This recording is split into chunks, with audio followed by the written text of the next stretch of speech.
संत ज्ञानेश्वर महाराज आणि भावंडांचे आजोबा गोविंदपंत यांची बिंदुसरेच्या तीरावर समाधी आहे।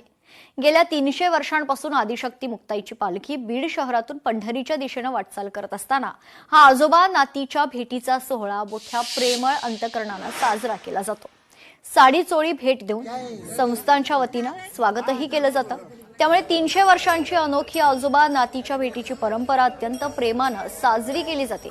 मुक्ताई पालखी सोहळ्याचे प्रमुख अमृत महाराज यांनी या संदर्भात माहिती दिली आहे, त्यांच्याशी बातचीत केली आहे। लोकशाही मराठीचे प्रतिनिधी हरिदास तावरे यांनी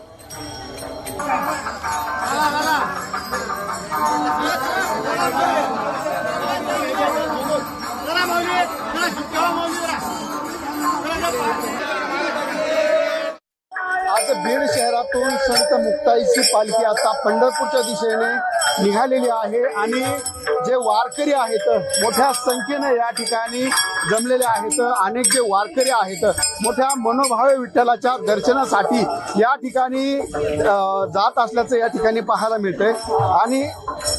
आणि विशेष म्हणजे या पालखीचं आगळं वेगळं वैशिष्ट्य म्हणजे आजी नातीचं जे मिलन आहे, जी भेट आहे या ठिकाणी झालेली आहे। काय सांगता येईल, आज पंढरपूरच्या दिशेने पालखी निघाली, काय वाटतंय, काय आनंद व्यक्त करताय, काय सांगता? पंढरीये माझे माहेर साजणी या संतोक्तीप्रमाणे जीवाचं माहेर यथार्थ जीवन जगत असताना आळंदी पंढरी देहू पैठण हे माहेर आहेत वारकरी संतांचे।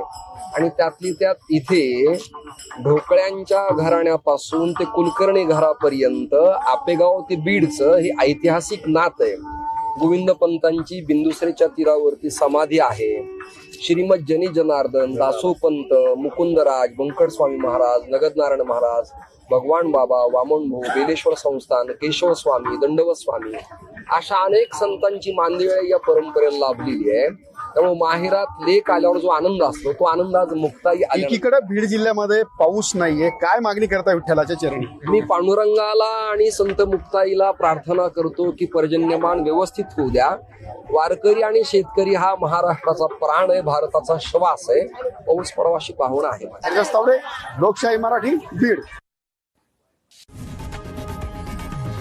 लोकशाही मराठी ऐका, पहा, जागरूक रहा।